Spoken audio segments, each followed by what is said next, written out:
here was taken on a 12 megapixel camera, and it's printed at 45 inches wide by 16 inches high. Now, there's a lot of misconceptions about 12 megapixel cameras being good or not good for photography, and we're gonna talk about that today. These are two images that I had printed at a company here locally called Buffalo Big Print. This is not sponsored. I pay for the prints, the frames. It's just a company that I really like here in Buffalo. I think they do a really good job with framing and printing. This image here is of some gorges that we flew over on the west coast of Newfoundland during our first helicopter trip, Cold Island.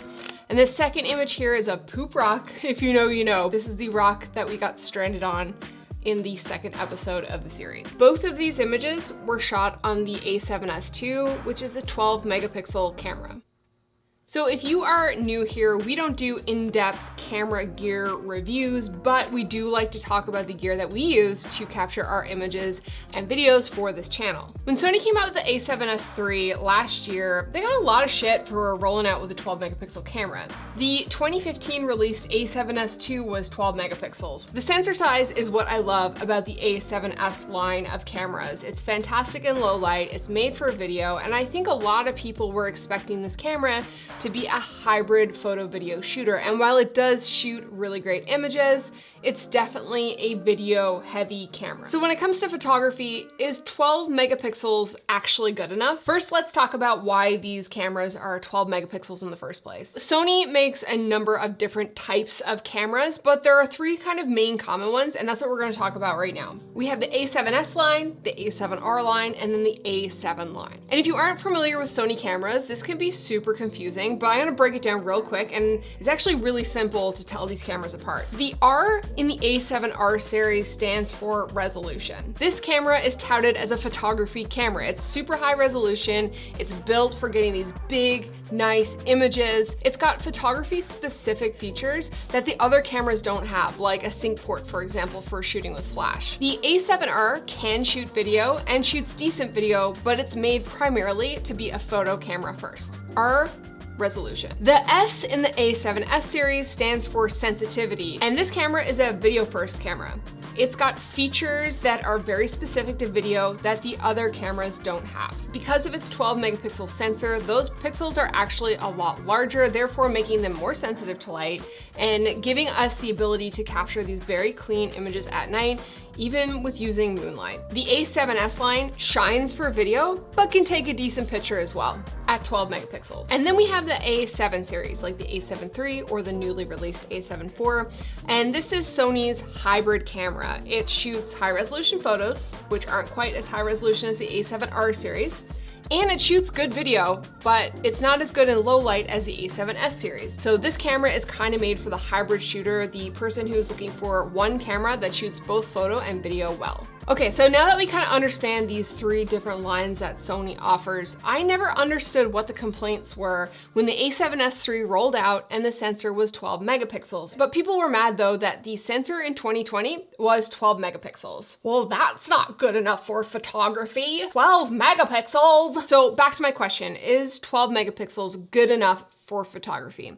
And my answer to that is yeah, sort of. These images that I got printed today were printed at 16 inches high by 47 inches wide. And these images are not cropped other than just taking the top and bottoms off to fit in that wide aspect ratio. When you're really looking up close at these prints, you can tell that they're not as sharp as something that might come off, say, the A7R4. They are a little softer, there's definitely a little bit of noise, but at the viewing distance where people are going to normally view these images, they look great. Unless you're like, looking directly so you can almost see the halftones on the page, you can't really tell that they were shot with a lower resolution camera like the A7S2 or the A7S3. So yes, you can shoot good images on the A7S3 and you can print them large, but there is a catch. You need to capture your images in camera with the framing that you want. With 12 megapixels, there is no cropping. As soon as you start cropping in, you're losing a significant amount of resolution, which is fine if your images are coming off a 45 megapixel camera, but when they're coming off a 12 megapixel camera,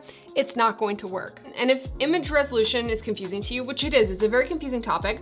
We actually made a video a number of years ago breaking it down. I'll link it up here if you want to go check it out. So if you find yourself heavy-handed with the crop tool in post, then you're not going to be able to print off off your images shot on a 12 megapixel camera. So if you do want to use an A7S3 for photography and you're heavy-handed with a crop tool, consider getting closer to your subject, filling the frame, or get a longer lens so you can zoom in more. Those are kind of two ways where you can change your composition without cropping in post. And normally in photography, we kind of say fill the frame, try to shoot it in camera the way you envision it in the end. So why am I having this big rant today?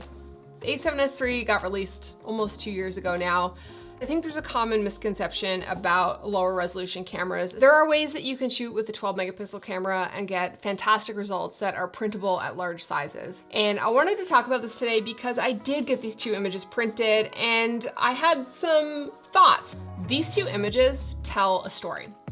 They capture two different moments in time that I'll never forget as a traveler and a photographer. And even if the prints have some minor technical deficiencies, the story behind these and the memories they bring back far outweigh the slight grain or softness that these images have when viewing close up. I think sometimes we get caught up in the technicalities of photography, the resolution, the best and newest gear.